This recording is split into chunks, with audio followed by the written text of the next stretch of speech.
Okay, Ken, we're here. We're finally got Finally it done. here. Yep, here we are. Thanks for joining me, mate. No problem. We obviously spoke about this a few months ago, and things have been busy. Like Yeah. life gets in the way, doesn't it? But I remember when I first asked you about doing it, you said you were like, "Really, me? I don't know. People aren't going to be interested." And I'm like, for me, it's. I never do these thinking about that'd be interesting for other people. I try and speak to people who I find interesting or people I like talking to. Good stuff, yeah. And with yourself, I think for me, what it is you and I have spent a lot of time together. We travelled to Scotland together and stuff, and I've been lucky enough to hear some stories from you and spend time with you. And I think there's a side of Ken Wilkinson that lots of people won't know or won't have heard because they haven't been lucky enough to do that.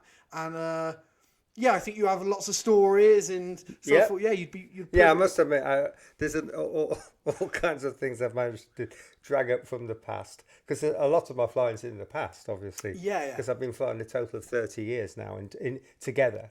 Yeah. And I started early 80s, really, on crappy old hang gliders. And, I had some really close shaves, and do you want to hear about them? Yeah, well, of course, like that's exactly it. I mean, we're sat here now, and you're post-surgery, having a shoulder op and stuff, and all these things. You are, which I'm sure you won't mind me saying, you're one of the older pilots on the scene, and you've had a couple of injuries, and I just think it's good for people to hear, like, you get these new young people come in who do a bit of speed flying and they think they're uber cool, and I'm like, man, you don't even know the cool guys who have come before you, so I think, with your shoulder injuries and your knee and all stuff that you've had done, I think it's good that older pilots hear about it, but the younger pilots also for self-preservation. It's good to hear stories. Because I was lucky on several occasions, as you're doubtless going to hear. So shall I start about my early days? Yeah, you just talk. Don't worry about what you say. You ain't gonna worry about swearing or embarrassing. You tell us your stories. How you got. First of all, I'd like to hear, because don't just worry about flying. This isn't just for them. Like, people won't know. You've got a big climbing history as well. Sure. So did the climbing come before the flying, or? Climbing I started when I was about 16, because I figured out in school I was really shit at sports. It's basically, when they pick people for football, they pick the goalkeeper last. I'd be after the goalkeeper. I was that bad. The linesman. Oh yeah, I mean, I could kick. I was rubbish at that, and then I was better and I really want to be good at sports because I've always been active, and that's all through my life. I keep really active now. But I didn't really get it with balls. And I played rugby and I did better with that. I got in the school kind of team, got battered around a lot. And then did some club rugby, and I realised that's a really nasty sport to be involved with. And I tried athletics, I tried all kinds of shit like that. And I thought, I'm just not good at sport. And then, aged about 16, I was dragged out to Stanwich Edge, which is very near the school I went to in Sheffield. And I started climbing, and suddenly I found, hey, this is good. I really enjoy this. And what I also liked about it was you get people who are really good at football gibbering, and I was looking down at them thinking, what's the problem, mate? And I was quite natural at climbing, and so I found my sport, and I got really hooked into that. Yeah. And did a lot of climbed regularly. I've climbed probably a couple of hundred E3s and above. So you may have to. I'm just going to change that microphone a little bit. It looks really good, but I just want to make sure that we're getting you just when you turn. So that should be better there. So like when you say E3 and stuff, I'm not a climber. I'm not into climbing. I've done a little bit of climbing. So how does the ranking system go? Is it in E3? How would that fare? Medium or no, that's pretty hard. Yeah, a third level of extreme. So I see. Okay. It goes up to about E9 now. Well, I think there's some E10s, but that's only available for about 1 or 2 people in the world. Yeah. But anyway, and I've done a couple of E5s, so that's pretty decent level. That would be kind of the equivalent of, I don't know, middle of the Premier League or something like that. I mean, I was pretty decent. Yeah, it sounds like. And then basically, I kind of got a bit bored with it. I did some good stuff. I did the nose on El Cap, The nose on El I like Capitan. how you said it so nonchalantly. So I've base jumped El Capitan. Yeah, And we took the long route, obviously. Like, we Yeah. didn't climb up the side. yeah. And you said that nonchalant. Yeah, I've done a nose on El Cap. That's a big deal. I mean, there's It's not. a big. When big did you deal. do it? About 1978. So how many British people would have climbed it by then, do you think? It was quite trendy to do it among the people that were pushing. Yeah. It was quite. But you're still talking, like Oh, small numbers. It's. back then. I mean, it's 3 days. We took 3 days over it. It's a bloody hard. It's a lot of quite scary stuff. Yeah. And it's 3,000 foot, and it's really scary. Yeah. So, I mean, and it's still with a big deal for half dome as well. climbers now. Like, It's still a big deal. I think only about 2 or 3 out of 10 parties who try it get up it. wow. So, and that's with all the kind of things like Friends, the camming devices you can put in cracks. We didn't have any of that crap. Yeah. So climbing, that was great, and I went abroad a lot, working on oil rigs for I did in total about 12 years, but I kind of like fell out of interest when I had time to fly, because time off. I fell out of interest with the climbing. I thought I need to do something else, and I saw a very early hang glider, and I thought, when I get settled, I'm going to do that. And so I got training, got myself a glider. First time I ever flew by myself, I rigged my glider wrong, and I took off from White Sheet Hill. So no coaching or anything? Oh, no. I went through a course, Yeah. and then I bought a second-hand glider Yeah. just to get going on things, and I assembled it wrong, and I was assured it was done right. I took off on the top of, Spencer's. Yeah. Spencer's bowl, and just cleared the trees on the bottom. That could have been the end of me. Yeah. And anyway, so I flew around a bit on that, and then I got a slightly better glider, but it had a tendency to hit tip stall. And by that time, we'd started flying Obley. I was there on the first day that we flew Obley. God knows when that was, early 80s, I think. Yeah. So, and basically managed to tip stall the glider. So when you tip stall a hang glider, what happens? What happens? Well, nothing happens. You're just in a curve, and then you try. A turn. Yeah. And you just think, I think I'll straighten it up now, and it doesn't. So you've slowed one side of the glider slowed down to the point that the other one's spinning. Right? Yeah. Well, effectively, yeah. Yeah. And I was just above the trees there, and I landed in the canopy there. Like I say, I was still climbing fit and everything, and I looked down. And I thought, I'm not that far off the ground. And then I don't know how far I was, but I do remember going down about 30 foot, leaving the glider up in the canopy, and then shuffling down about 30 foot. And I looked down and I thought, I still look about the same height. I think I was about 100 foot, but I've since up the canopy. Yeah. So you're shimmying down a tree at this point. You're climbing. Yeah, shimmying down a tree, and then we got climbing kit. Now I nipped up the tree, putting protection along the way, and we disassembled the glider and pulled it through the canopy, and it was fine. Wow. That was another one. So I mean, these stories come off quite nonchalantly from you, because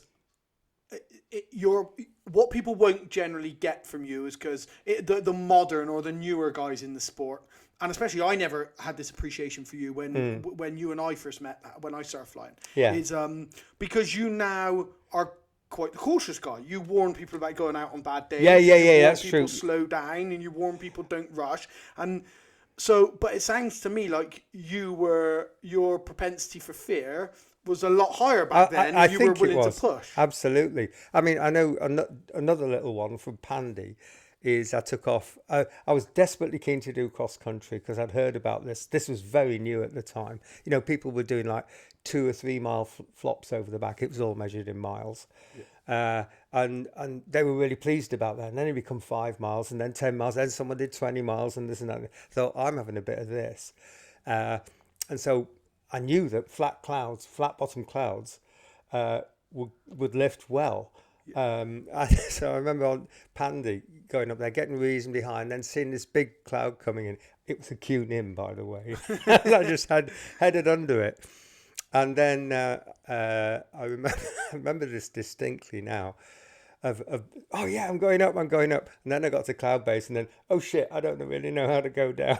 Oh. How long have you been flying at this point? Well, I'm not that long. Yeah. And anyway, I came out of the cloud somewhere around Abergavenny and shat my pants.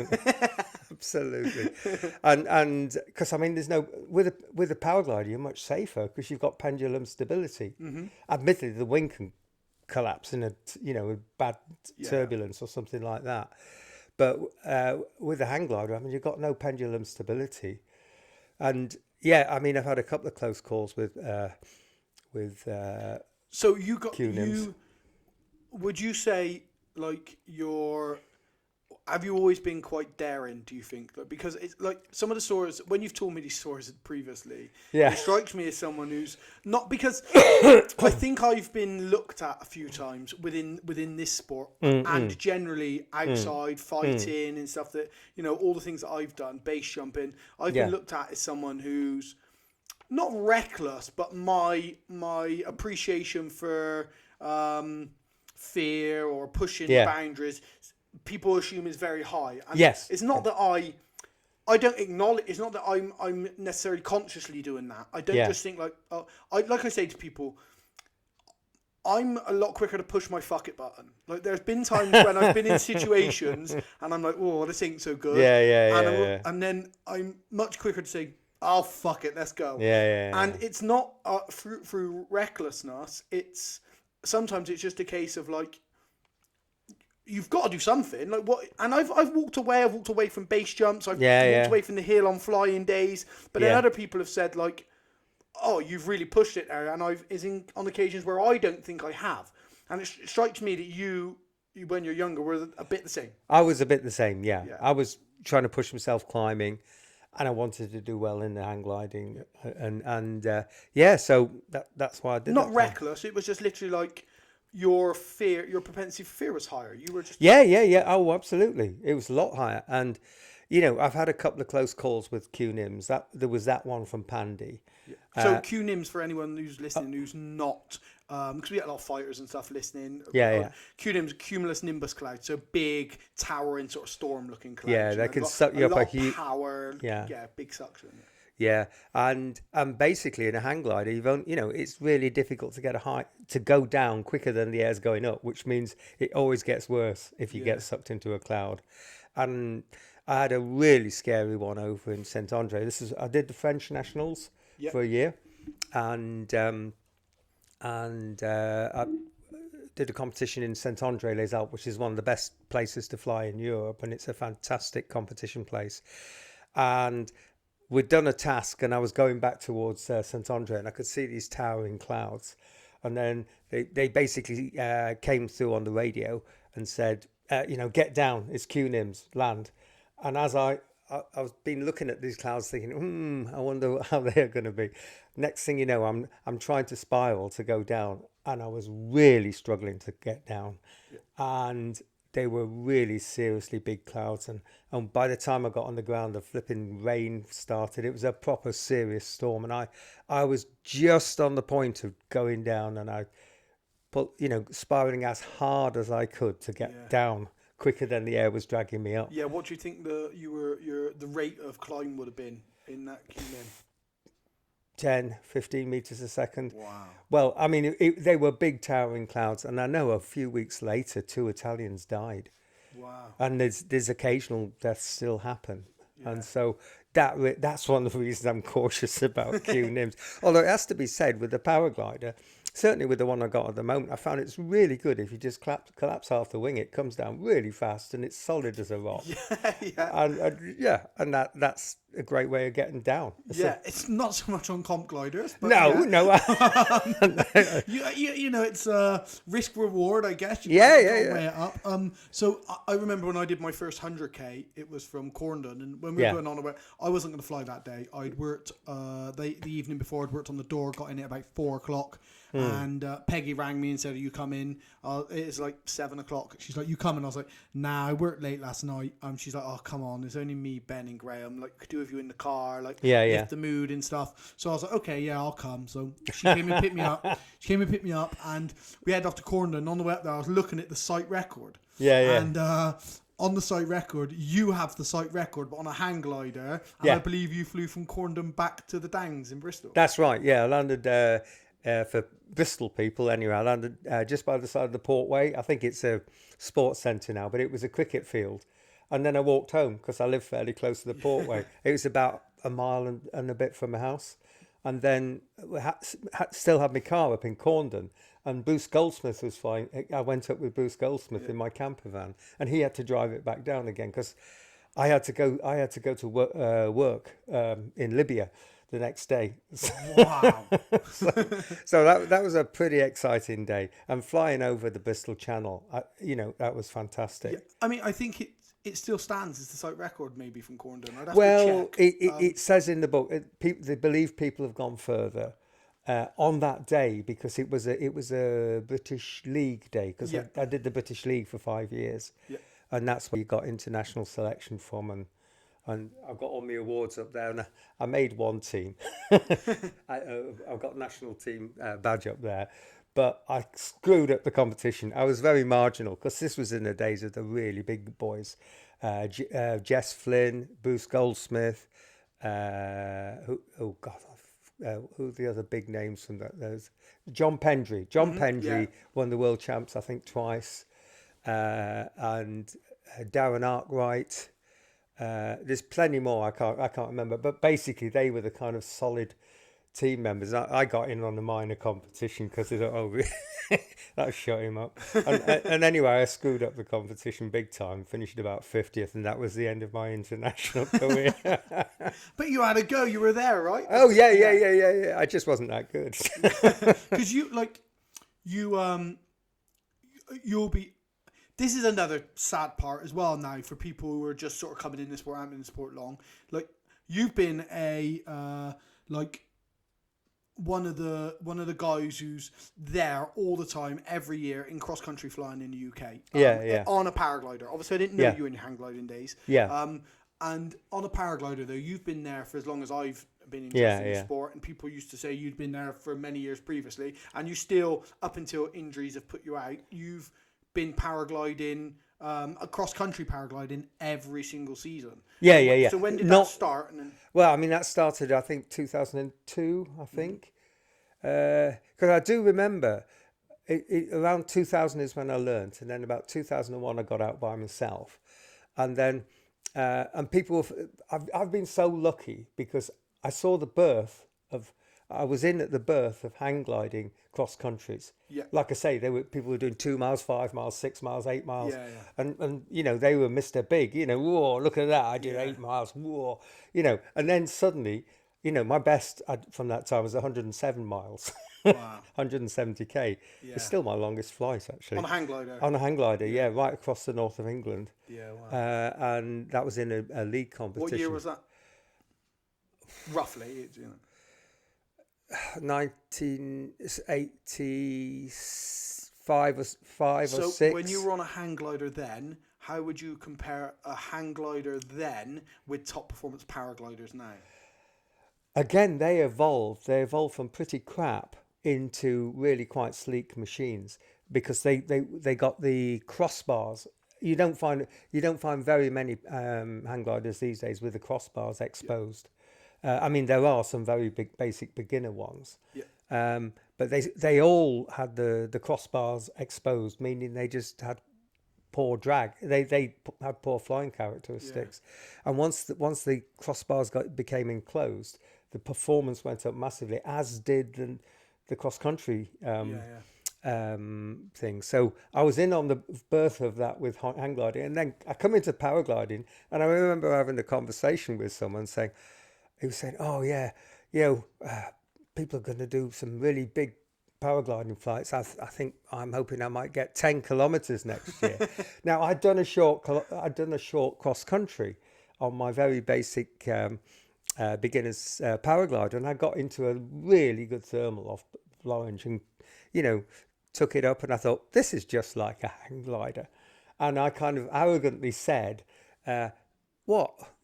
10, 15 kilometers. There's no reason you can't fly 30, 40, 50, 60, 70 kilometers in these things.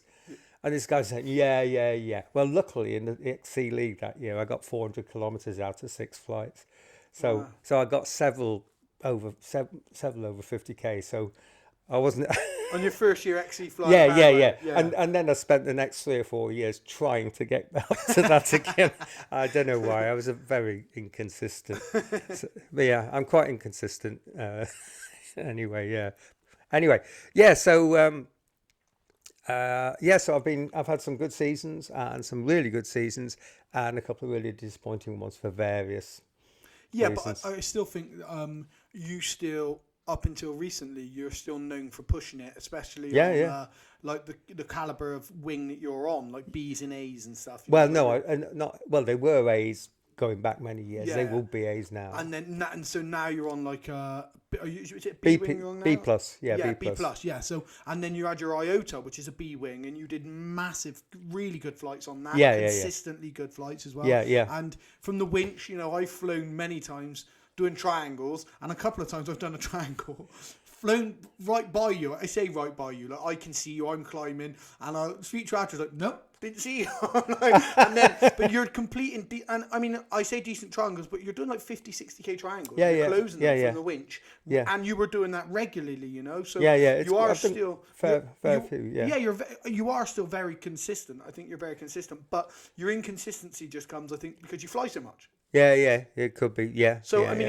if you were gonna fly 15 times a year, you would be considered very consistent, I think. But Yeah, you don't. yeah. You're flying a lot because you're retired now, right? Yeah. So Oh, you a have a long lot- time. Yeah, so you have a lot of time to fly. Yeah. And you're always one of the first to try and organise the road trip and say to people like, I'll Yeah. drive, let's go, or Yeah, we'll yeah. go here, So you Yeah. are out a lot and you are still pushing. I mean, like, how old are you, Ken?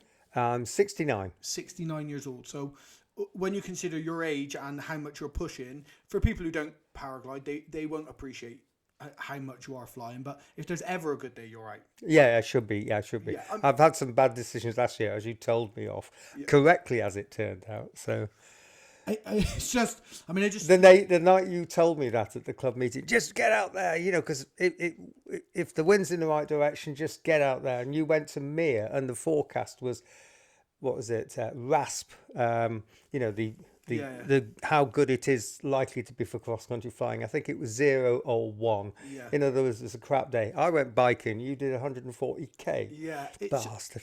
it's But just because I must admit, as I was on my bike, I thought this looks a bit better than a 1 on RASP. I mean, I think that comes from like I said just a minute ago, your ability to be able to get out as and when. So when you're working, and I wasn't going to. I didn't have any work on that day, and then Sean Simmons said I might be going to Mere. I was like, well, let's go to Mere then. We'll try and fly like 60k or something. Do you know what I mean? There might be that in the day. RASP looks a bit crap. Yeah. And we went that day, and then when I got there, I was thinking this looks all right. And then Sean and I got away together, and then I was like, let's go. And Sean hesitated a bit, and then I dragged him for a little while, and then he made that mistake of just not sticking with me, like going a bit rogue. And I was like, when there's only two of you, stick with someone, and so he, unfortunately I dropped him at about 30k. But the reason I said that to you the night before is because the last season you'd done it a few times where you'd put too much faith in the weather, which you probably wouldn't have done. If you would have had to pick your days, you probably wouldn't have done. You'd have probably been a bit like, I'm going out. And that's why I said on in that meeting, I was like, if you can get out, be out. Because if you get out on the hill and it's crap, you can come home and get your bike out if need be. Do you know what I mean? Exactly. Once you're out on your bike, I mean, how many times have I gone to work and I've looked at the sky and I thought, oh shit, I shouldn't be here, But it just, and then obviously you had your setbacks. I mean, your knee and your shoulder were both last year. Well, I mean, oddly enough, I decided, what was it? Not last season, but the season before, my knee was getting really bad. And I needed a walking stick to kind of... Was this from an injury or just degeneration over the years? It's arthritis. Yeah. I'd had a couple of operations on it, and one of them was screwed up, and it was just breaking through bone on bone. I had 30% bone on bone, which meant it bloody hurt.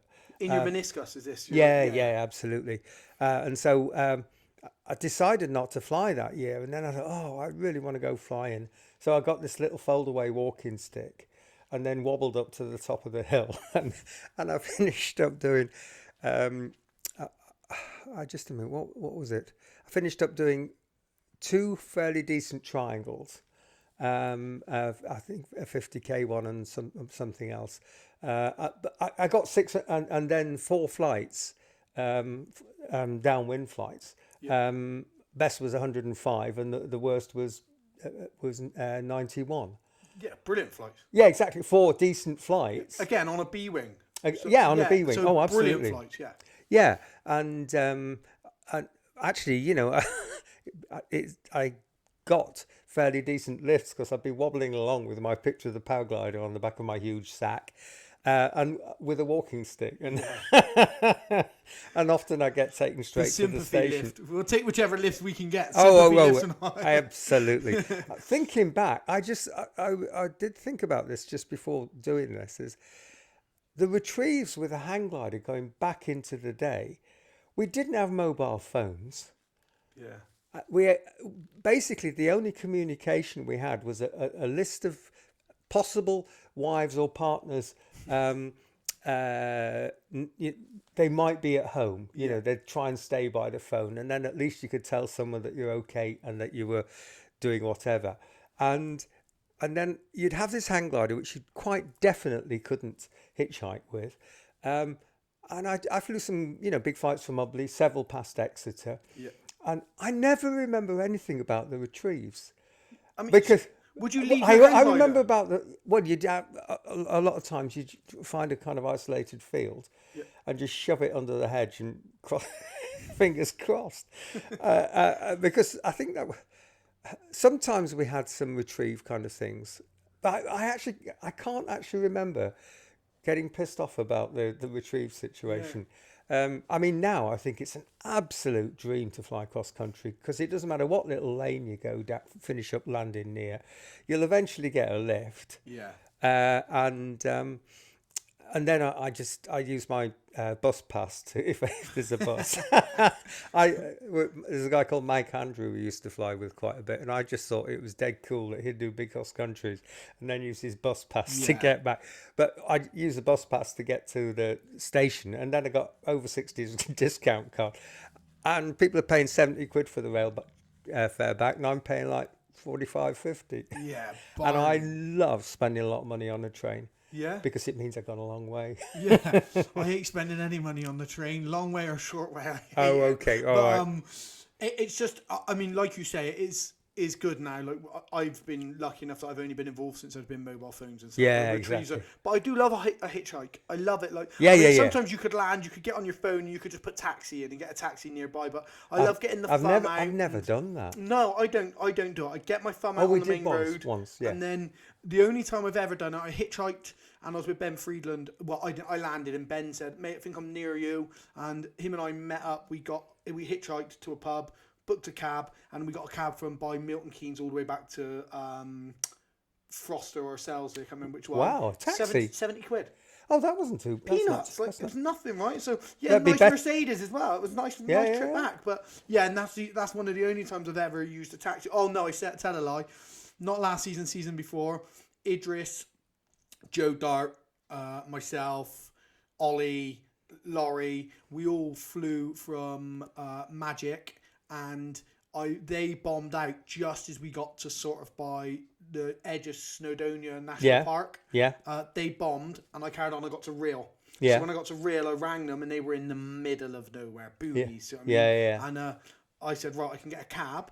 I can pick you guys up in a cab, and then we can get a cab all the way back to Abergavenny. And we did that, and it cost 260 quid between the four. There was 4 of us. 260 That's quid. Not too bad. From Rhyl to Abergavenny. Yeah. So yeah, I mean, that's what they're like my only 2 real cab stories. The rest is hitchhiking, and I've got pictures of so many people giving me a lift. That's part of the fun. Yeah. Oh yeah. Oh, I know. Yeah. Some great hitchhiking Or you stories. take us somewhere now, and you always say, well, if I bomb out, you guys will have gone miles anyway, and I'll pick you up on the way. Sometimes you do, and sometimes you go to Bristol on your own before we even land. you were in the air for 7 bloody hours. Wow.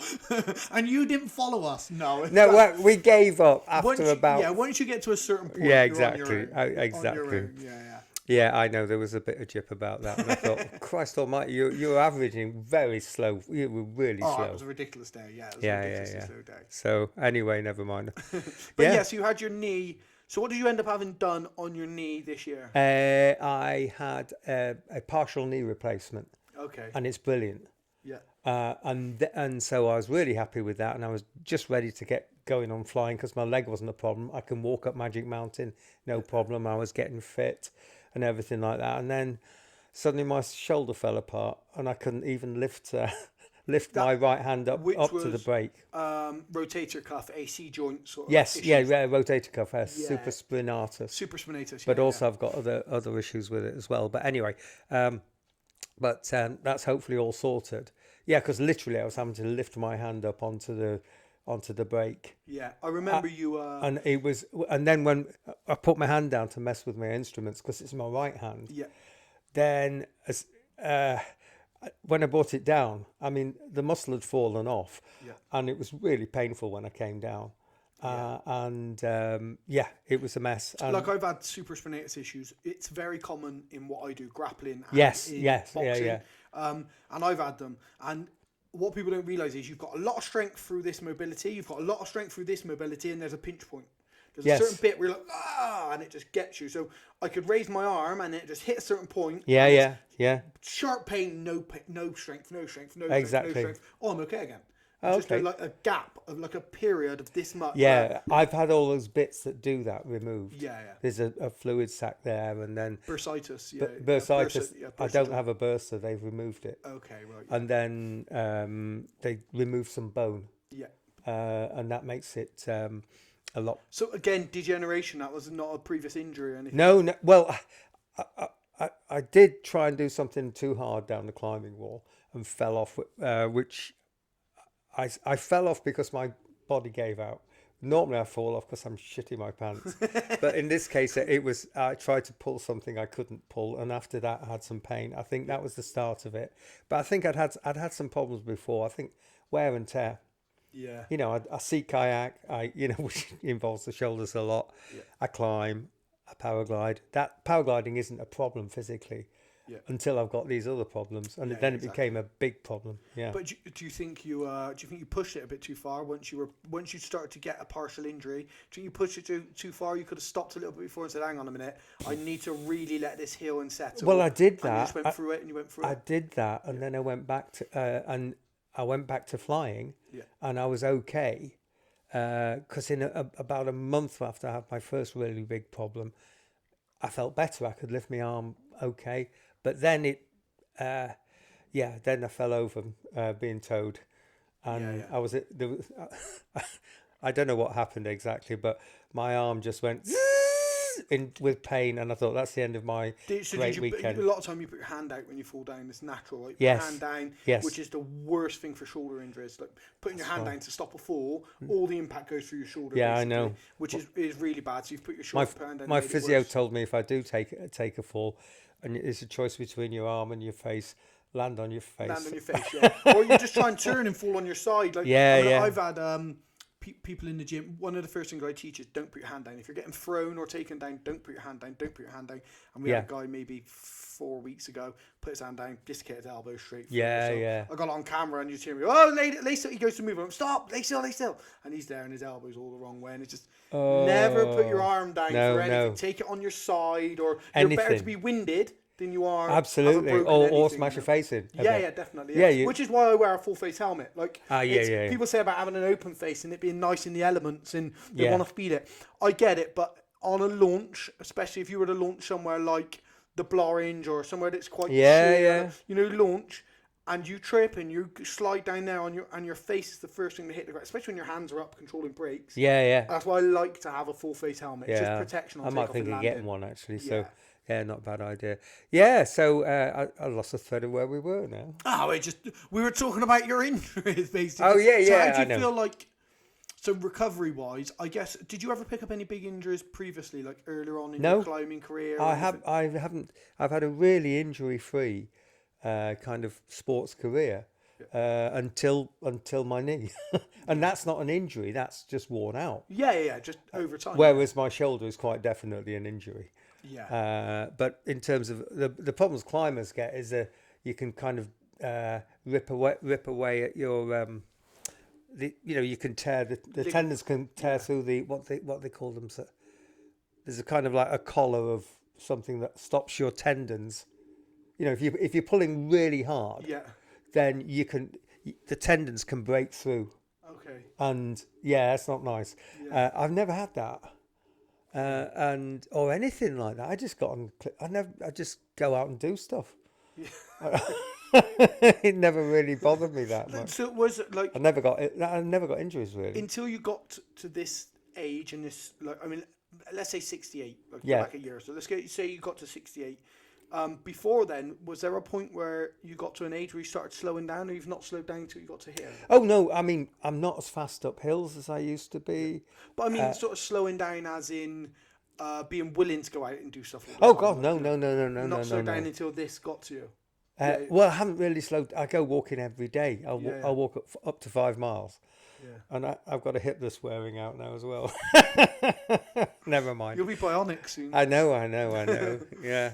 So, but to be, you're better.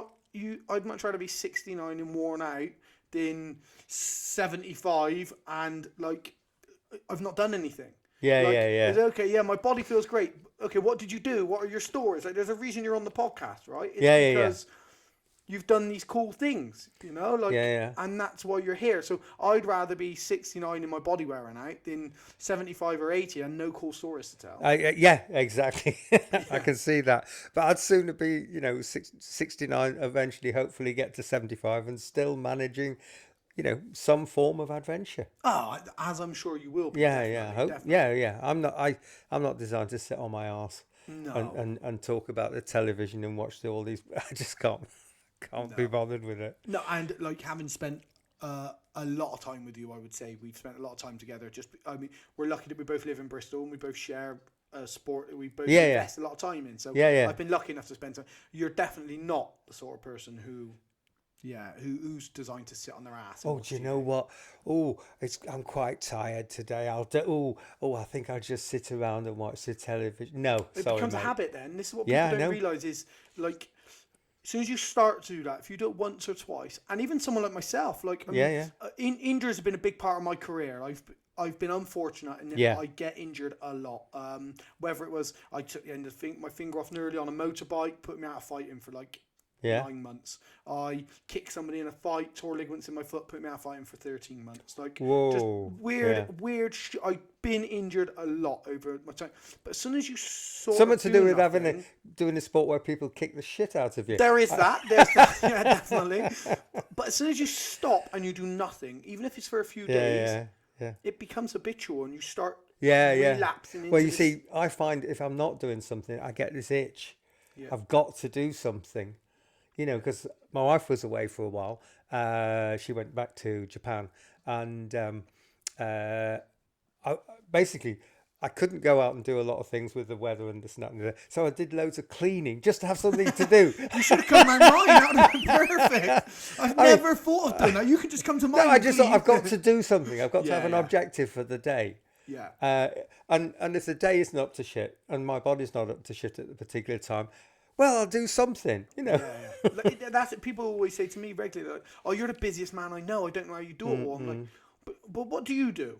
Well, I get up and I go to work, and then by the time I get home and I sit down with the missus and kids and stuff, I'm like, that's where it stops for me. By the time I get home from work, that's where my life begins. You're saying you sit down with the missus and the kids and stuff, which I get it. That's your life. That's what you do. Yeah. But I don't sit down on my own and do nothing. That's when I'm doing something, That's when I go. I can't.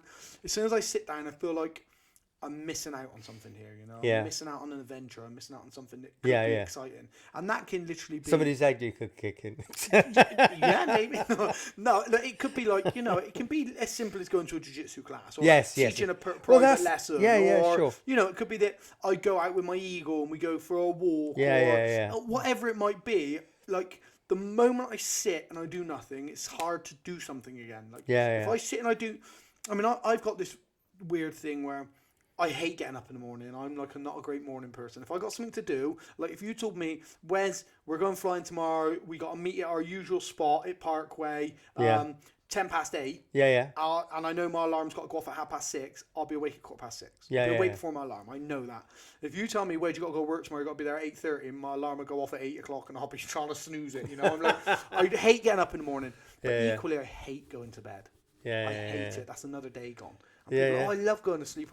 I like the rest element, but Yeah. I hate thinking it's another day's gone by. Because you end up just counting the Well, time to get to bed. yeah. And I've done a lot of that over my 69 years. Yeah.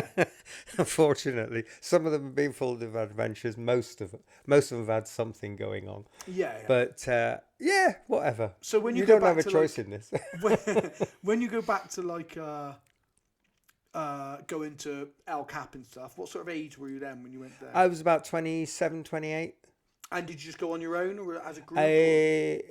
No, I went with a quite well known climber called Gordon Jenkin, and we basically spent the whole month together, and we did Half Dome. You know, Half Dome. We did that as well, the North Face of Half Dome or Northwest Face, whatever it is. And that was your intention. You just went for climbing. You went. Yeah. Oh, yeah. Absolutely. Just went for climbing. Where were you based at the time? Did you do like the Camp 4? I mean, it was just. You did just go to Camp 4 and just stay there. Camp It was and just... such a doddle in those days. I mean, we flew over there. I met somebody on the plane, and he was interested in the idea of going to Yosemite to climb. I had a fantastic month there, and he says, "Oh, where are you staying tonight?" I said, "I don't know. We haven't worked it out." So he says, "Hey, why don't you come over to my place?" You know, and he sorted me out with a little supply of something, and he lived in an absolute multi-millionaire's house. Yeah, he was a bit older than me, but not much. Yeah. So that was a great introduction to San Francisco. Yeah. And then we went down to Yosemite. We just rolled up in the valley. Nobody asked any questions. Now you got to book it like 1st of January, and you got to be first in the line, and everything's sold out by about 2nd of January. And we just rolled up there, and What, were you in a camper or a car or? No. We caught the bus there. Yeah. Just with tents and stuff. And, yeah, absolutely. So this is back when Camp 4 was like a hive for climbers. Yeah, it was just a mecca. Fantastic. It was like, yeah, there was all kinds of stupid stuff going on. Yeah, like a real community of people just looking to achieve the same sort of thing. People going in the cafes and then you go in there and doing dinner and dash was one of the little things. I honestly never did. Ken, you were dining dashing, weren't you? Pancakes and doing a runner. You don't have to be coy now. No CCTV in those days. And anyway, but other things that people would do to they go in there and then someone would have a huge great breakfast, eat half of it, and they just grab the plate and eat the rest of it. Things like that. But anyway, I wasn't that badly off, so I didn't involve myself. It was just a crack being there, a hoot being there. Yeah. And I think I did about a quarter of my days in Yosemite there on the bivouac. Yeah? Yeah. We did several multi-day routes. Wow. And so that was a real big, fantastic trip. I mean, it sounds like obviously now the big thing back then, I think, was it was free. People weren't trying to be superstars. People weren't trying to be famous. So now there's lots of climbers and lots of, because of Netflix, they follow people. Red Bull sponsor people. It's the same with base jumping, paragliding, skydiving. You get lots of people who it's trendy now to be famous doing these things. Yeah. But when you watch the older documentaries, and I mean, I've been lucky enough to meet some of these people because I've spent a lot of time in America. And I've base jumped and I've paraglided and I've surrounded myself sort of within this sort of scene. I don't climb, but I know a lot of climbers. And I think... Hang on. That's your mobile phone. That's my mobile phone. You didn't silence your mobile phone, did you? I don't think the microphones will pick it up anyway. So okay, all right. But yeah, I've been lucky enough that I've surrounded myself, or I've been surrounded by people who climb, and I've watched these Netflix documentaries. Yeah. And those sort of times, that was the golden era, right? Of climbing in Yosemite. Yeah. And the same, like in Chamonix as well, there was everyone was living in Snellsfield, it was called. And, oh my God, the woods behind there were a little bit of a place to risk your shoes, shall we say. And I don't think we paid for anything there, and we just tossed there. and tried to climb. I was never very good at alpine climbing though, so No. I haven't got the legs for it. No, and yeah, there was superstars in the making, and a lot of people who became quite famous. But at the time, everyone was just, you know, having a good laugh, Yeah, really. yeah. Different time, eh? Just Different, like, yeah, yeah, yeah, yeah, like a lot more free, I guess. And like, I just think that, you know, like this superstar thing, which you see with people, I just think there must have been, and because, you know, I've been to Moab for base jumping and not really filmed. I filmed lots of my base jumping, but I don't post it online, and I did because there's like a sense of freedom when you're just doing stuff for yourself, and like, yeah, you yeah, just yeah. go. And the group who I was with a really cool little group. We made a nice little group, and we didn't really know the area really well, so we'd link up with some base jumpers who knew it well, or we'd just go on YouTube. We find a place, Yeah. like an exit point. We just hike and we try and find it using the YouTube as like a reference and stuff. But that was really cool. You're just like 5 of us in a van. It was my van. We'd drive, we'd park up, we'd hike all day trying to find this exit point or something. Yeah. And it was brilliant because there was no, you know. You weren't going to a big name place to do some big fantastic thing. No, we were just having an adventure. Yeah, yeah, yeah. Yeah, it was Good. just an adventure. It was just brilliant. And I imagine like back your day when you were doing the climbing, you were at the real adventure point where it was for no other reason but adventure, you know. Like people might have wrote diaries, but people weren't making like films to go on Netflix. You know? Yeah, yeah, yeah. No, if you're lucky, you got your name, your name in text about this big in one of the magazines. Somebody did something, and that was it.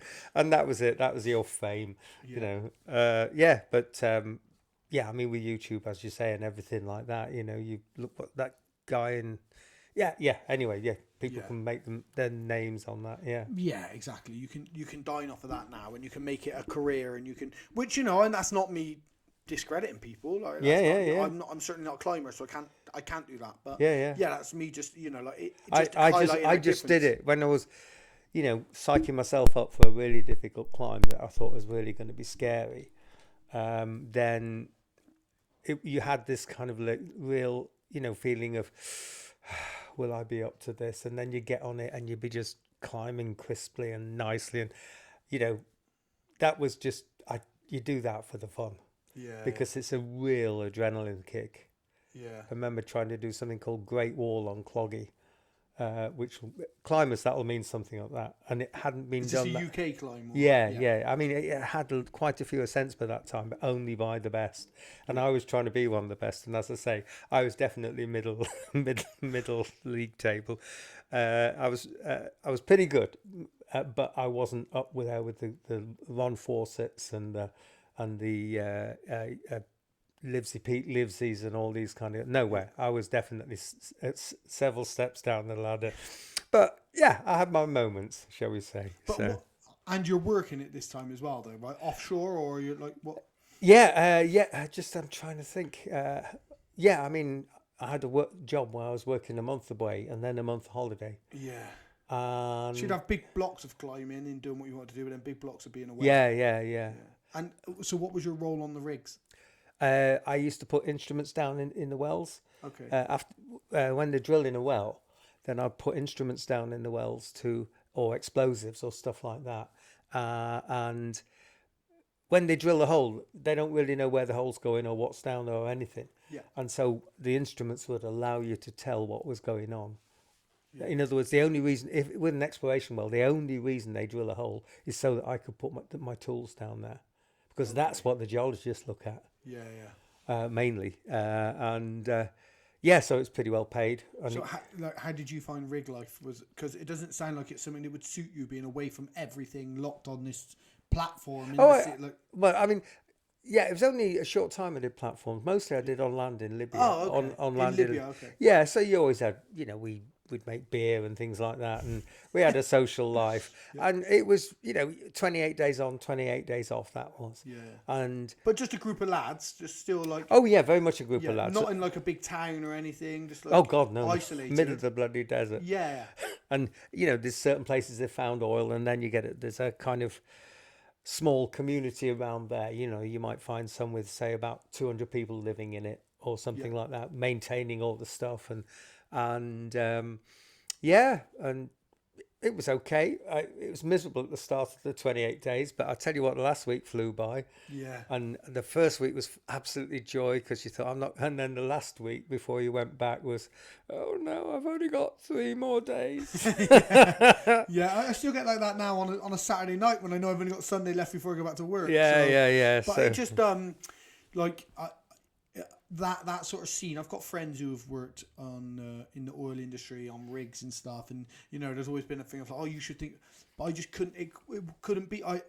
There's too much I want to do. yeah. I feel claustrophobic just thinking about that, So for Yeah, someone yeah. like yourself who's quite adventurous in that, but I guess the only reason you got to do a lot of the things you got to do was because the money you were earning from doing the work that you were Well, doing. yeah. And also, I mean, when I was working out in Kuwait, and which I did for a couple of years, I could actually take my month away. I went trekking in Nepal one month. Met my wife out there. We arranged to meet somewhere, and we spent 28 days in Nepal, and then I flew back to work, and that cost me nothing on flights. Yeah. Because I was going to have a flight back to England anyway, and I was allowed to change it to go wherever I wanted. Wow. And that's how you met your wife? No, I met my wife in Japan. Ah, right, okay. Why were you in Japan when you met your wife? Just a holiday? Or? After my first 2 years of working on rigs, I decided I'd never ever work on a rig again, which proved not to be true. And I'd heard that you could teach English as a foreign language. So I met her over there, started to learn Japanese, and she was one of my students in a kind of adult education class. I'm glad we've clarified it was an adult education class. Yes. Okay? She's older than me. I didn't want this podcast, the report button starts getting hit. Yeah, and anyway, so we travelled through, went to Thailand, and then we went to Nepal, and then we tried to do as much as you could consistent with wars in Afghanistan and this and that and the other. We went across to Iran and bust it through there, and stayed in Istanbul, and then we decided we'd had enough of each other. We've been travelling for a month together or more. I nearly lost her at one point when an Indian train pulled away with her. The train was there, continuous. I went along to get a cup of tea, came back, and the train had divided in two. The front of the train had gone off, and she couldn't speak English very well at all. In fact, virtually none. And couldn't handle Indian accents at all, not at all, and I don't know, we could have never seen each other again. Yeah. And anyway, from Istanbul, we'd had enough of each other. We were definitely getting on each other's nerves. Yeah. So I left her to catch the train to my parents' place. She's never left Japan before, and I hitchhiked back from Istanbul to England. Wow. Took me about 6 days. So wow, so she caught the train off. Yeah, and I just rolled up late. I let my parents know that there was this Japanese girl who. So how was your Japanese at this point? Pretty good. We spoke in Japanese all the time. Oh, okay. So how is your Japanese now? Crap. Okay. Because as soon as she started learning English, you were like, well, we figured this out then. Well, she does highly technical translation and gets paid huge amounts of money for it. Yeah. So. Working for lots of big companies, and that's where she's out now, her English has definitely come on a huge amount. Yeah. But she's been living here 45, 46 years. It's just coincidental that as her English has got better, your Japanese has got worse, Ken. Well, I'd have to say it seems somewhat lazy on your part, Ken. Yes, it is. It was a bit. Because your son lives in Japan, right? Yes, he does. Yeah. But she refused to speak Japanese to him.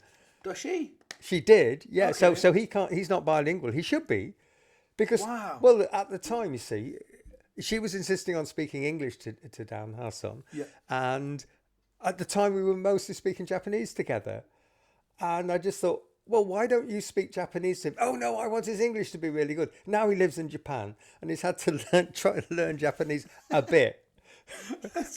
It's mad. I know it's madness. Mad. Yeah, she's quite madness, but... awkward. Hopefully she won't be listening to the podcast, Ken. She might get really awkward after listening to this. Yeah. No. Let's not tell her you've done it. Anyway, yeah.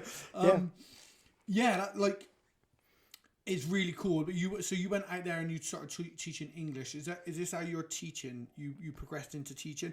So academically, yes. academically, were you academic yourself? Yes. Did you get a degree? Did Yeah, you go got a to degree. university? I gave up in the third year. I couldn't be asked. What was your degree? Aeronautical engineering. Okay, yeah. And the only I was really keen on model planes. I made loads and loads of model planes. I was always fascinated by flying, and so I thought aeronautical engineering. I did pretty well in A levels and things like that, and went to a good university, Manchester. But then totally gave up with it. About on the third year, I just could not be asked. I just thought, I'm sick of this. Were you at this point? You're already into climbing and going. Oh out yeah, and yeah, stuff? yeah. So that was obviously that was a big impetus or a big motivation Yeah. for you to not And give a fuck about the only job I applied for was the best paid job from university, which was working on oil rigs, and they only handed it out to normally Oxford and Cambridge people, but at that time they spread it out to the kind of next grade universities down. Yeah. And it's the only job I applied for, and I got it. And that, my life would have been totally different apart from that. Yeah. Because that set me off on, learning a skill and earning quite a chunk of money. Yeah. And traveling around. I mean, I was sent to the Far East. Dream.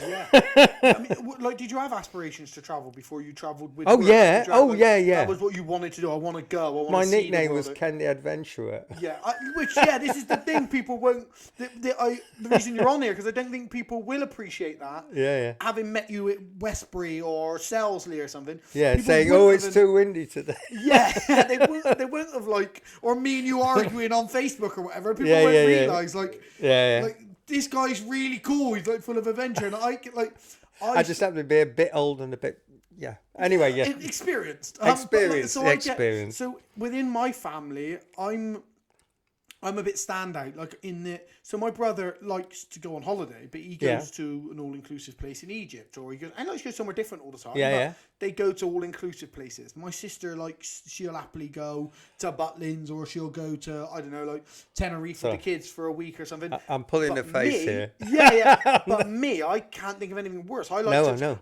I want to see everything. And people say to me, "Oh, where do you want to go?" And I'm like, everywhere. And that's not me exaggerating. I want to go everywhere. I want to see everything. I've got this lust for the world and people, and that's why I get angry when I hear people talking about immigration and this and that. I'm like, fuck, man, go out and see the world. You'll realise it's lines on a map. Fuck, see something, And but I don't remember there being a catalyst for it. I just remember always wanting more, wanting to see more, wanting to do more. I was the same. I mean, around the Far East, I was 21 at the time, and I got stationed in just a minute. Let me just remember this I got stationed to Singapore. No, to Taiwan first. Yeah, which is exotic place. It's it's a really busy place now, but it was fantastic. Well, it's really in the news right now. Well, I know that. Yeah. So I spent 5 months there, and then I was based out of Singapore, and I went to the Philippines for about 8 weeks in total, and I went to Bangladesh, working offshore Bangladesh. You fly up there in a plane, and then 100 miles offshore on a helicopter, on a big semi-submersible rig for 2 weeks at a time, and then fly back and do the set. Have 2 weeks off. And it was fine. So did you use a lot of your time to not just be working in these areas, to see them as well? If you had time off, you'd see a lot of the area as well. Yeah. Because that's one of the downsides to what I've travelled a lot through fighting. Yeah. Japan, Thailand, Dominican Republic, Brazil, Poland, Sweden, Croatia. I've been to lots of places, but lots of time they'll fly you out on a Tuesday or a Wednesday. Yeah. Weigh-ins will be on a Friday. You'll fight on the Saturday. You fly home on the Sunday. Yeah. So I'd always try and negotiate for a smaller purse and longer stay. Or if I'm there cornering someone, the other fighter generally wants more pay, so we'd only be there for a few days. But whenever we land, I'm out. I'm seeing the city. I'm doing something. Yeah. Me too. I was doing the same. I'd wander around. A lot of people read guidebooks. Oh, I've got to go here and I've got to go here. I probably missed out on a lot of stuff because I just quite like wandering around and asking people, or just kind of the real experience, immersing yourself in it. Yeah. So where would you? You spent a lot of time in Asia then, by the sounds of it. Well, it wasn't that. It was 2 years I was over there in that area. Yeah. Is there anywhere where you? Oh, and then a year in Japan. Yeah. Is there anywhere where you that's your calling. You love Asia, or you love America, or you love No, Australia. I mean, Australia's really nice. That's a lovely place to live, I think. But I really like living in England now, to be honest. Oh, I mean, France, anywhere in Europe I'd like to live, but unfortunately, we seem to be restricted to only being able to live in England now for some strange reason. Yeah, you've got to enjoy living in England now, because we fucked ourselves and we're just stuck to here. Exactly. Yeah. I did get expelled from France once, though. Did you? Yeah. What for? You said of course I did, Wes. Well, because we lived there for a year. Yeah. It was. When you say you lived there, like proper house set up there, or like traveling. Yeah. We rented a house near Geneva. And I was commuting out to Libya and back, and it was just really good for tax reasons to do that, and also I wanted to do it, and so we lived fairly near Chamonix, and so I've lost my thread of thought now. Oh yeah. So I was just and anyway, I got a residence permit. And my wife was driving through the what do you call it, the frontier one day, and the police said, "We keep seeing your yellow camper van coming through here. What the hell's going on?" I mean, she didn't really speak any French, but eventually she said she'd been stopped by the police, and they came around and said, "Oh, well, I did have a residence permit, a temporary one, but they said, oh, you can't stay here," and they gave us a week to leave. Wow. And so we had to pack up all our stuff, and our son was he was about a year and a bit old at that point. Yeah. And so I got kicked out of France. Where did you go? Straight back to here? Yes, we had to come straight back to here. Yeah. We stayed with some friends and then came back in the house.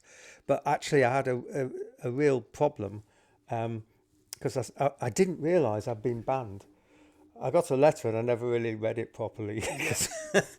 And I went over to see my friend ski touring, because I've done a lot of ski touring around Chamonix.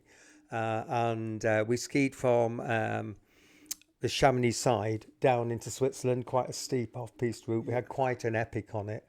And then we had to come back through, we had quite an epic. My mate had to abseil down through. Well, anyway, we got separated. He was going down on a rope through very steep woodland and stuff, multiple abseils, and we got off the mountain really late and went back through the border into France, and they basically checked our passports, and my mate was a bit dodgy anyway, and he was he was I'll not tell you the extension of the story. Well, not on air, Ken. No, exactly. Certainly tell me off there. I mean, he's done lots of property deals and things like that, and made a good living at it. And so they checked my passport, and I was thinking, what could possibly be wrong here? And they said, you're not permitted. You were expelled from France for 3 years. And I said, what? So what's the reasons? Did you overstay a visa or something? What's the reason for expelling you? I don't know. I think shouldn't have. This has got a story that's not being told. No. It isn't. I tried to do it the legal way. I went to the mairie, the town hall, and said, "Can I have a residence permit? We intend to live here for 6 months or maybe a year." And they said, "Oh yes, okay. Well, we'll give you a temporary one while we check your status." And then it was after quite a long time, they suddenly decided my status was, you can't stay here. And that's... But your temporary one hadn't expired or anything? No, it hadn't. Waiting. They just said we shouldn't have issued this in the first place. Which passport were you using? The one with your real name on it? Or Yeah. Because this has got all the makings. No. I was actually quite straight about it. You know, I thought I did have the right to live there, and I didn't. Even though we were in the EU, we hadn't got to the level of cooperation. So it was only because you'd set up residency, like you'd rented somewhere. So if you were just in somewhere temporary, like a hotel or something, it wouldn't have been so much of an issue, or something like that. Yeah, but I mean, I know it's several years after. Then people did have the right to go and live there and retire and do what you wanted, you know. And then of course we've pissed all that away, haven't we? I mean, like it's just. The consequences of that now, which, I mean, everyone who was sensible saw. We knew that Brexit was bollocks. It was complete bollocks. We knew all of these things. Exactly. And I think now we're caught in this problem where the people who did fall for it, and I mean, like, I've got lots of friends who fell for it, and they're not stupid people, and it's not like, oh, they're fucking ignorant. And but I sort of have this thing where I say to a lot of people now, I'm like, nobody voted Brexit really for anything other than racism or underlying. Racism. Like, no, it's not. That's not it at all. No, I just don't like foreigners. No, I just think we should have been able to make our own rules. Laws. And, okay, what laws or rules is it that we couldn't make? And they can't name them, obviously. Yeah. Well, of course they can't, because we only objected to 2 ever that was overturned. And both of them were on pay and human rights. So it was a good job they got overturned. Yeah. So of course they can't come up with something. And it's like, oh yeah, well I just think, we should be able to have more say about our borders. I'm like, what about our borders? Well, about like how many people come in. Right, so immigration. Well, no, not okay. I'm like, well, yeah. Racism. Yeah. We've got down to the point of it, which I know you're not racist in that you don't go out and beat people of colour up, and you don't want people of colour to be beat up. I married a bloody foreigner. Yeah, but you've got to understand it's ignorant to want to control your borders and say you want less immigration. Yeah. There's a racial connotation to that. Unless you think, oh, well, it ruins our economy. Well, we know that's false. Yeah, I know. We know that's false, right? So all these people now who've said it, we're now realising. Yeah. We're screwed. We're screwed. And especially now, I think COVID exposed it massively. The travel bans, the restrictions, people wanting to leave the country. Hey, listen, you fucking idiots. We're one of the smallest islands in Europe. Of course we're fucked. We're a tiny little island. We'll quite easily be forgotten about. And lots of people who were saying, we should, our farmers, we can sustain ourselves and we can't. COVID proved it. We never had anything in stock because we got such a small. Our climate's so varied that we got such a small time to grow stuff. And then we had no one to pick any of it, and stuff was dying in fields. I know. And we're sort of it's exposing ourselves. And it's too late. I totally agree on that. It's too late. And it is. Yeah, I know. Anyway, I forgot my. Because you were being a super spy, man of mystery, and expelled from France. That's how we got. Oh yeah. So yes. Oh, did I say about had we gone through the border by this time? I don't know. They checked me. Yep. Oh yeah, and they said. Oh, Chamonix. Yes, in Chamonix. I was trying to go through the border, and they said we won't let you in. So basically, we had all our bivouac gear, and I kind of I think. So you'd come from Chamonix, out of Chamonix, down into Switzerland. Into Switzerland. I can't remember the name of the place, but there's a railway station there. Begins with T. Anyway, it doesn't matter. So anyway, I think they dropped me back at the station, and I bivouacked in the toilet there, it's a Swiss toilet. It was absolutely clean as anything and heated. Yeah, because it was like February or something like that. Yeah. And so I just bivouacked there, and they got picked up and the next day, and we went around it through a different border crossing. And got back in. And I was pulling my pants. Were you in the boot of someone's car at this point, Ken? No, we just kind of went in. If you went in the Geneva crossing, the very busy one, they rarely check your passports. Yeah. It was just a middle of the night, late night thing. They've got nothing else to do. They might as well check the occasional car that goes through. So how long did that? Do you ever get any checked when you go to France now? Do you ever get no. It's 3 months. They banned me for 3 years. Yeah, nothing shows up now. Nothing shows up. No. So when you amid this life of adventure of yours, you suddenly became a teacher. Yeah. Right? What age did that come about, and how did it come about? Because you've lived a life of massive adventure, exploring. Yeah. Was it a financial thing? You needed money, you needed a job, or was it I genuinely had enough of, after 10 years, no, it's actually 12 years on the rigs, I kind of thought, do you know what, been there, done that, want to do something different. And the idea of being at home, because, we had a young kid at the time, and my wife didn't like me going away, for a month at a time. Yeah. Sometimes over Christmas, when you got a little kid, she was sick of it. And I was sick of it as well. And so basically I thought, well, teaching, that'd be a good plan. The thought of teaching when I was like early 20s was, what? Yeah. But this time, I was probably 32 or something like that. I thought, actually, that would work, And so I did, I became a physics teacher in a Brislington School, 10 years. Yeah. How? And then a total of 22 in total. What year did you finish teaching there? Finished teaching about 10 years ago. So there will probably be people listening to this who you taught, because obviously I'm from Stockwood. Yeah. So lots of my friends went to Brislington School. Yeah. So you would have taught people who were going to listen to this. Absolutely. Without a doubt. Yeah. How come physics teacher? Because your degree's not in science. Yes, it is. Mechanical engineer, but mechanical engineering. Well, it's right? engineering. Engineering. Okay. I got the top marks in my school in physics. Okay.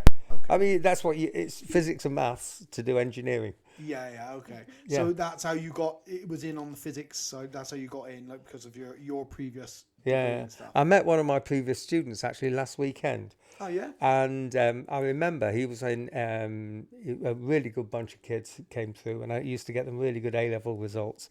And he went on to university. He learned climbing. He still is involved with climbing, because I introduced them all to climbing as I was introduced when I was a kid. Loads of people have started climbing because of that. And it turns out he's project managing a wind farm in the North Sea.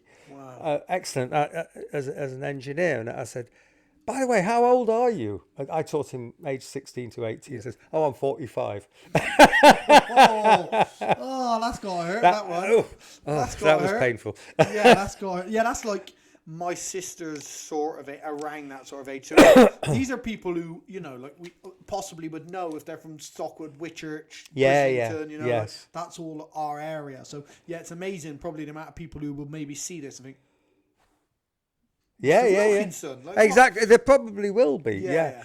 Most of them will probably say, "Oh, he was quite funny," because I always used to tell stupid jokes. I can imagine. Yeah, I haven't spent time with you. So I can imagine. Yes, I remember one that was really funny. Was I made some stupid comment, and this girl who didn't quite see my funny side said, "Sir, nobody likes your jokes. Everybody hates you." And I said, "Well, why do you tell these jokes?" And she was really a bitter and twisted 15-year-old at the time. And I turned around to her and said, well, I find it amusing. I mean, it's as long as there's at least one person laughing, I think that's funny. Yeah. And then she looks at me. I set her up for the punchline, which was, "Yeah, but it's only you." It's nice to know things haven't changed, Ken. I remember her friends thought that was the whole setup was quite funny. Yeah. No, I find you funny and your jokes quite funny. Obviously we've spent lots of time together, but I just like the vocation from what you had done into teaching. But every time you talk of teaching, you always talk of it fondly, so it seems like something you really enjoyed to do. And did you lead scouts or? I got involved heavily with the outdoors. Yeah. Because they were hiring a climbing instructor for the school camp. Yeah. And I thought, well, I already had the qualification for doing that. I don't know why I'd done it. I said, well, I'm qualified to teach climbing. I said, oh, are you sure? He said, yeah, here's the certificate. Yeah. And so basically for about 10 years, I went on camps.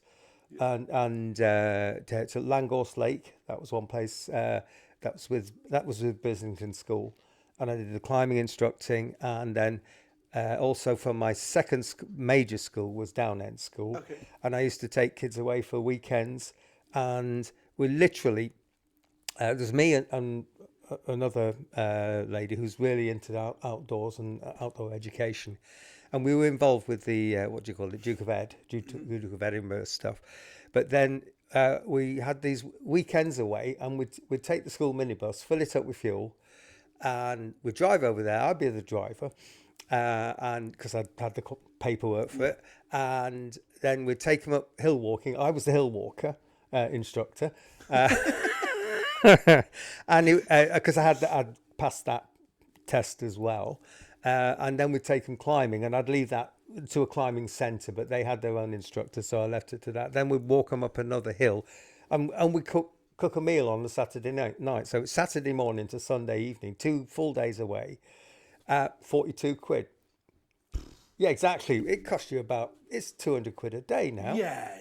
a bit, but that's all because we did all the instruction, you know. Yeah, And I remember some of the kids had some fantastic. We did a proper walk. I mean, it's a proper 3.5 hour walk with kids, and I had to evaluate it as summer conditions. And so basically, I did evaluate that the day was suitable for walking in the mountains with summer conditions, but there was 2 inches of ice on any water. It was middle of bloody winter, and there was snow on the sides of the hills, and these kids were. There's some gullies going down Magic Mountain. Yeah. There's some gullies, gullies about 45 degrees, and there was snow in them. And then they were sliding down. Oh, for crying out loud, you're going to kill yourself. There's me thinking I'm going to be in court with this, you know. You'd probably only get 2 or 3 kids wanting to do it now. Well, nowadays. No, I don't think so. I think a lot of kids would want to do that. Do you think so? Absolutely. There was plenty wanted to do it. Yeah, anyway, I expect there was back in that let me finish time, the you know? story. Go on. Anyway, they were sliding down on the bombs. And I was, oh, don't do that, because you hit a rock and you could break your thigh or whatever it was. And then they said, sir, don't you realise we've never seen snow before? What? No, they'd never seen snow. They were 14. I mean, there's not been that many years. There's one about 10 years ago when we had loads of snow. Yeah. But apart from that, they'd never seen snow. Wow. Yeah, so they had a fucking wild weekend. Yeah, I bet they did. And how many kids did you have with you? We used to take it was how many we could jam in the minibus. So that was about 12, 13. I can't remember the exact size. They all had to have seatbelts and that. So I don't know. I just think you would struggle. I think you'd be shocked at how many kids don't want to leave their PlayStations for 2 nights and don't want to go. Like, you know, I might be wrong. I just like it's just that. I disagree because, I mean, I've taken, you know, the best trip I've done with kids is I took a bunch of year 10 kids across the Brecon Beacons on a 3-day, 2-night unsupported trek, carrying all our own food, dried, and we had to kind of find suitable water supplies. It was very hot. And this was with a bunch of year 10s. 6 boys, 4 girls. And I had an assistant adult who was she was a 6th former. She was just 18. And that was it, really. So it was essentially, it was 12 people, you know. But how long ago is this? 10 years? 12 years? God, no, it's a lot long. Yeah. It's Brislington school days. Yeah, so they'll all be in their 40s or something. I honestly think now, I mean, as I said, I might be wrong. I think it'd be a harder sell for kids now. Well, do you know which what? is sad. I hope not. I really the kids hope not. came down high as kites. Yeah. Because they were just so pleased with what they'd done. And the kids nowadays, if they did get out and they did experience that, like, there's obviously I spend lots of times outdoors because I hunt a lot. And I know. All that stuff. And like when I take people out with me, I mean, I've had vegans come out with me to fly my eagle and hunt. I hope you don't catch anything. And within 2 flights, they're hoping the bird catches, and you're like, I thought you're vegan. Oh, I know. I don't know what's come over me. They're like, there's something primal about it. Well, it's the same being outdoors. But I just think a lot of kids would not want to go, and once they went, they'd have an amazing time. But it'd be a hard sell. did. It was definitely would be one of those things they'd be saying, you know what, when I was at school, they had this really bonkers teacher, and he took us on this trip, and it was that was one of the highlights of my teaching thing, and that was from Bislington. So it's a long time ago. They'd be in their 40s or late 30s. Yeah, it's. I mean, I did little adventure things like that from school, and I mean, I was always outdoorsy anyway. But like my brother grew up exactly the same as me. We'd go out shooting air rifles. We'd do stuff. My brother's never been out and flown a bird of prey with me.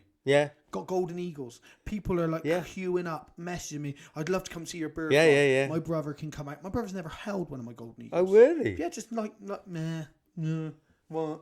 And I'm like, oh well, huh? Just no interest in being outdoors, and like never come fishing with me overnight. And I know if these kids did it more, they'd get more of a lust for it. But when you don't do it, it's or if you've got parents who aren't adventurous and are not trying to expose you to it, it's a harder sell. But I think most people would be shocked at how much of a reset it is for you to get outdoors. And it seems hard at first, and it's going, oh, we've got to do this.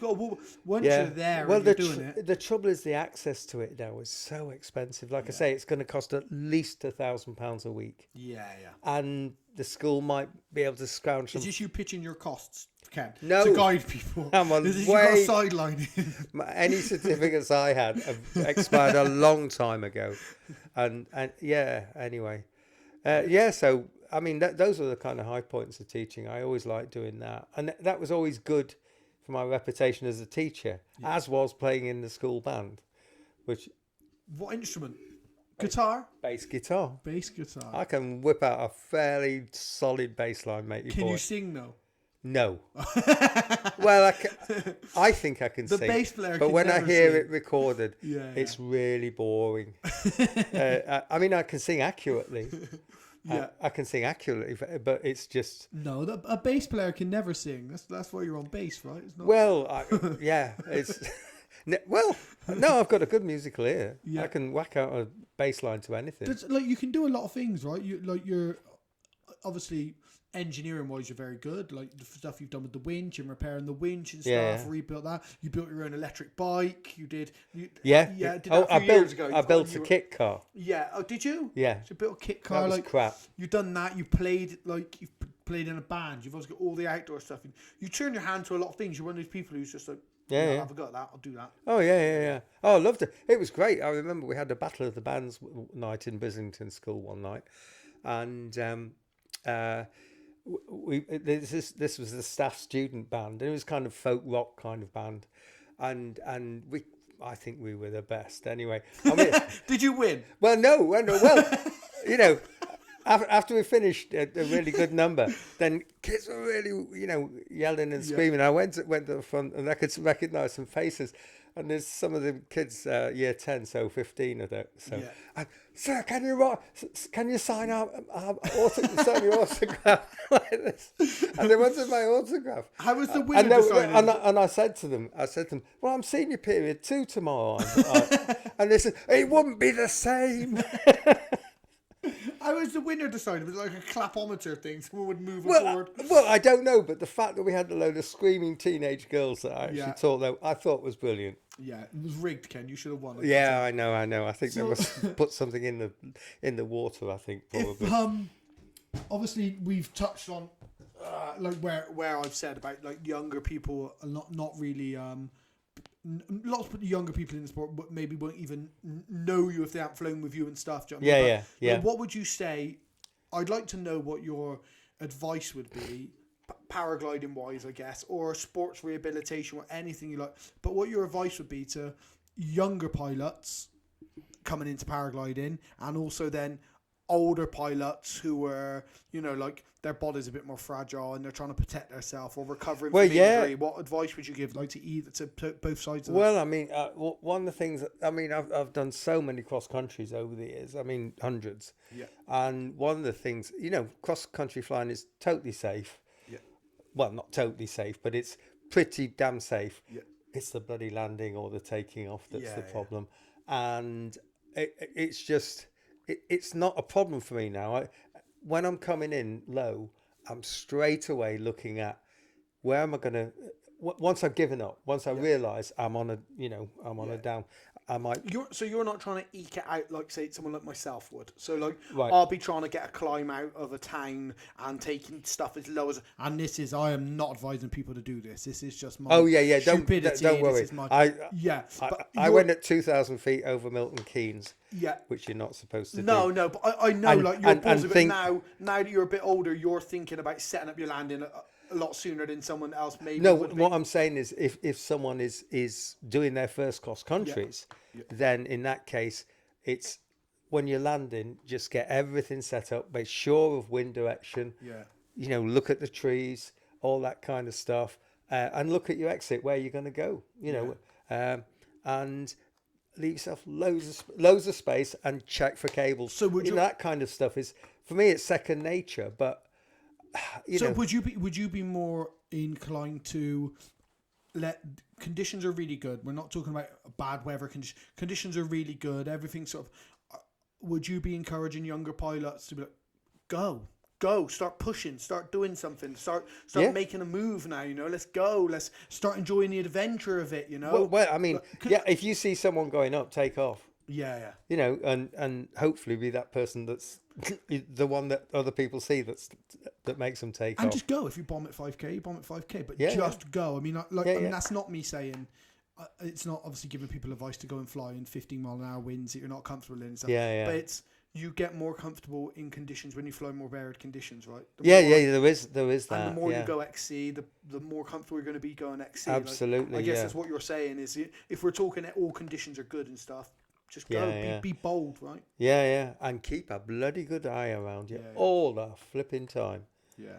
Because I ran a competition once when I did the BCC and 2 people had mid-air and both died. Wow. So, yeah. So that really kind of brings it home to you. Yeah. So, yeah.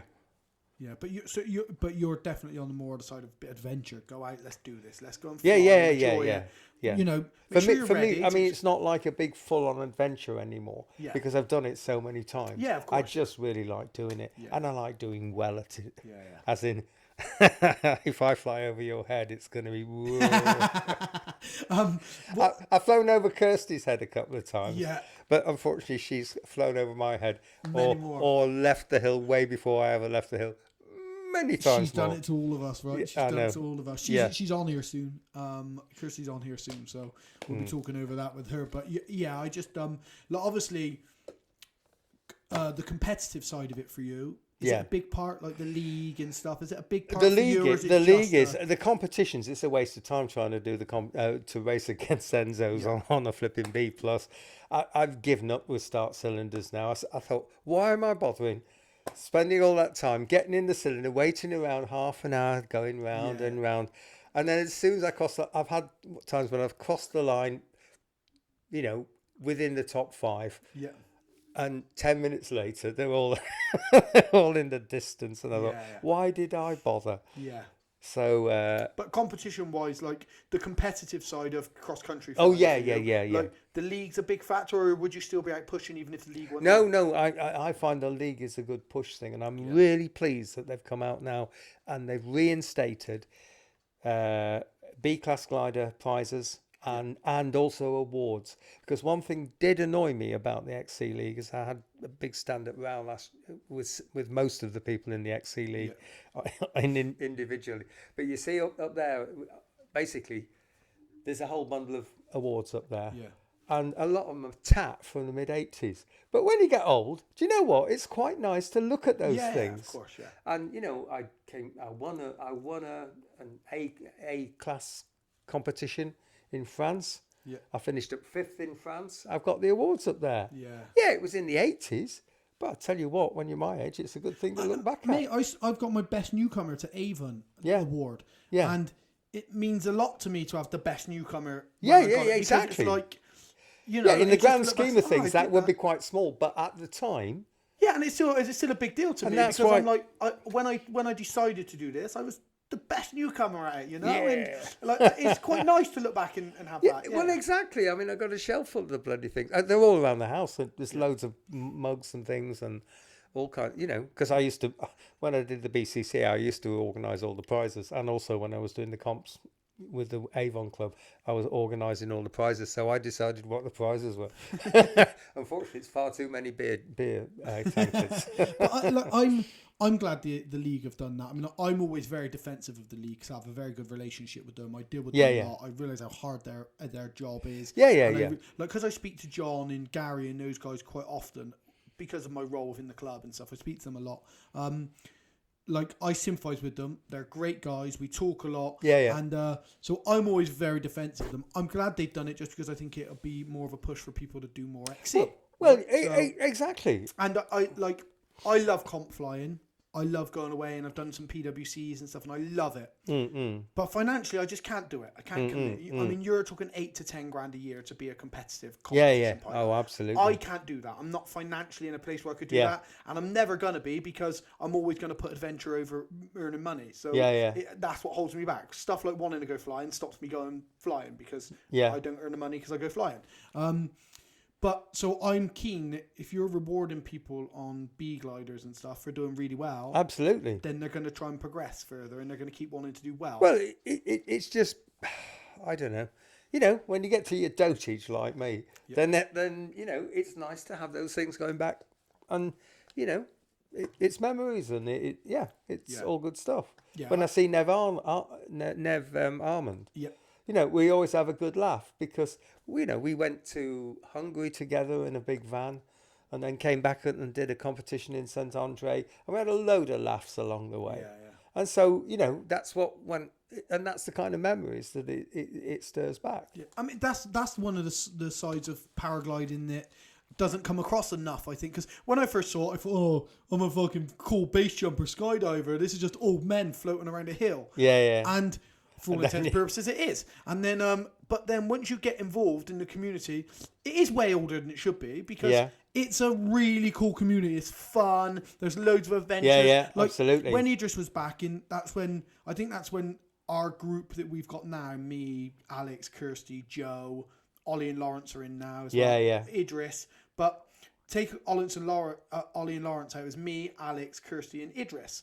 And that season was amazing because Idris would literally text me. He's like, Friday. So I'd look straight. That's all he'd text me, Friday. So I'd look. I'd be like, okay, look, it looks really big from Mir. But because of that, I think Mir's going to be hard to get away from. I think we should be in South Wales. And okay, it's not as good, but it's going to be better to get. He's like, right, okay, boom. And then he'd be like, Sunday, Lake District, boom. And we just go, right, we're going Lake District. And our little group, like, okay, I'm in. And we just drive, we go to Lake District, we just book a hotel, share a room in a hotel. And it was adventure. It was wicked. And the more younger people who realise that that's a massive aspect of this sport and get into it, the more that's going to happen. Because we're getting amazing summers now, you know? Like, we're getting amazing summers. And so I think the more younger people who are willing to have that adventure or in a position to have that adventure, the more adventures there'll be. Yeah. So I think we need to get, and when you reward stuff like that with the B class gliders and stuff and sports classes and all that sort of stuff, the more that's rewarded, hopefully the more progression and it gets people in because the more younger people that are in this sport, the more the sport progresses, right? Yeah, absolutely. Yeah. But then the downside of that is the busier the hills get. Yeah, but from an XC point of view, it's not necessarily a bad thing because if you're trying to get up and get away, it's nice to have people in the air marking. There is, I would rather have a hill full of 50 XC pilots than 20 ridge soarers because your 50 XC pilot's going to get up and go. Yeah, I know. But your 20 ridge soarers are going to be. Yeah, I know. I always want to be with the first gaggle because quite often the first gaggle's the only gaggle. Yeah, exactly. Exactly. Often enough, anyway. Yeah. Right. So now we're talking then the older community, the people who maybe want to get into paragliding but they're a bit older, or the people who are a bit older but they're a bit more tentative and stuff. And then, so how would you say you address it? Your flying or your drive for flying? How do you handle it with the age, as age crept up on you? Did it make a big difference? And then now with injuries, not massively. I'm not as quick as I used to be, and I never was very good at handling a glider, hang gliders or paragliders. But I do just about do okay. But in terms of other people coming in, I've known a few people come in who are kind of like older. Yeah, well, not older, not my age, but around 50 or so. Late 40s, something like that. And I just say, go to get your training done, and the best way to that is go to Spain. Fly Spain or one of them companies that work over there, because it's difficult to do it in England with the weather. Yeah, and the windows, obviously too windy for training doesn't necessarily mean too windy for cross country. Yeah, exactly. So I mean, that's what I'd advise, for people to do that. And what about the older side of people who are already in the sport, who are maybe not pushing to go XC? They feel like, oh, I'm a bit old, there's a lot of effort, and there's this and there's that. And do you know what? There's that. I mean, Pete Douglas, he's 75. Yeah. And I do remember going cross country from the rifle range, and there was this guy below me, and I'd watched him, and he was getting on a bit. This is going back about 15, 20 years or something like that. And I went cross country, nothing, just didn't go very far at all.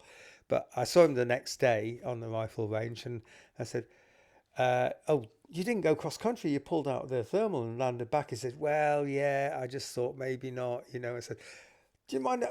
Could I ask you how old you are?" He was 83. Wow. Yeah, exactly, 83, Wow. and he's coring like a good one. Yeah. And I thought, well, that's okay. Maybe he doesn't want to put up with all the hassle of stuff. Personally, I probably hope I never, grow out of that. I quite like landing and stick my thumb out and some. Yeah, exactly. Well, I'm not in a hurry mostly these days.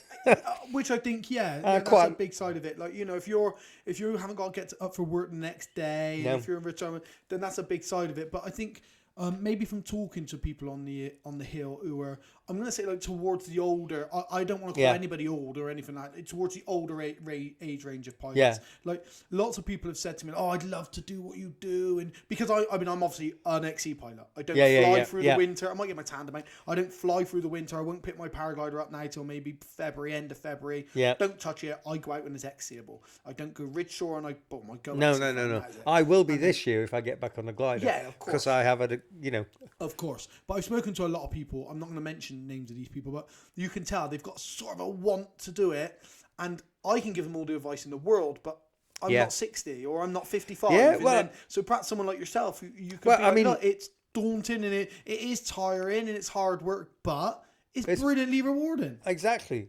Yeah, I mean, you've got to be a pretty fit and active 60-year-old if you're going to take it up at 60. Yeah. But if you are, and you've still got a spirit of adventure, and you don't, burst into tears at the first little thing that goes a bit wrong, then, why not? Yeah, and it is a completely different sport to ridge soaring. That's what people do. Paragliding's the main thing. You've got to get to the ridge soaring thing first. Of course, yeah. And go through that. But some of the best pilots I know, don't really go XC. Sean Simmons, Tim Carr doesn't really. I know. And they're incredible pilots, right? They can't bother the hassle. Sean likes to go. He did a few last year with me. And he likes it. And there's massive value. They've got some of the best wing control that I know. But I know. Cross country's I'm shocked at how good Sean Simmons is. Yeah, fantastic. In a big fat, no, the glider, a big. Not Sean. No, I'm not letting you correct yourself. We're going to stick with that because he's going to listen 100%. So we're sticking with that. No, when he puts the glider up, it's definitely it's a big Key who's in charge of it. It's a big old glider. Are you saying that you don't know the difference between his solo and his tandem wing? Is that what you're saying? Well, no. No, but his tandem wing, I mean, it's huge. And he pops it up in wings. I'm thinking, I don't think I want to pop my wing up now. Superb pilot. Yeah, great ground handling. And I gather Tim Carr's even better. Tim Carr's very good pilot. Yeah. Very good pilot. I mean, he taught me to fly. I didn't go to school. He taught me. But but XC flying in ridge soaring, I think of them as two completely different sports. Oh, absolutely. So I think I'm not a ridge soarer. No, and if I ridge soar to go XC. Yeah, and if people enjoy ridge soaring, they think, paragliding's really cool. I'm like, no, try this then. Yeah, exactly. Try this. And that's why I think like there are people, and I'm only saying this because people have asked me and spoke to me about it on the older side, even if that's mid-40s, and they're thinking about going. But you're in I can tell them this and I'm blue in the face. You're in a brilliant position to say to them, start leaving the hill. You're going to realise how rewarding it is no matter how old your age. I mean, obviously you got to go through. There's a lot to kind of learn and all the pilot exams and things like that. But I mean, I think people are a bit shocked because they see these people that's really high. If there's some public people watching, the public members of the public are watching. I said, can you see that little dot up there? Yeah. Well, he was about that height about 10 minutes ago. And now he's up at the clouds. And they say, what? I think, yep, that's actually what I'm trying to do. Yeah. What you admiring people over, that's the bit that I find a bit boring. When I'm waiting for the lift to come through. Yeah. And then you get that nice 1 meter a second, and then push forward a bit. It's 1.5. I'll keep pushing forward.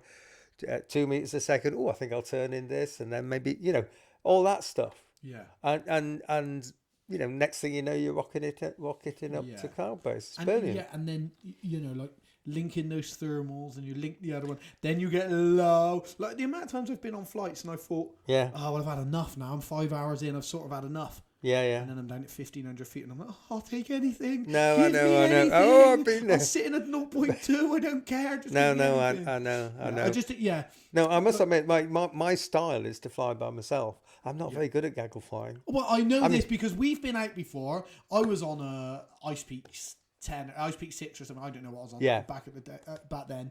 And me, you, I think it was Ian, maybe. Oh, was it Wayne? One of us. We were doing a triangle. Yeah. We were out to a triangle, and you could not let us get in front.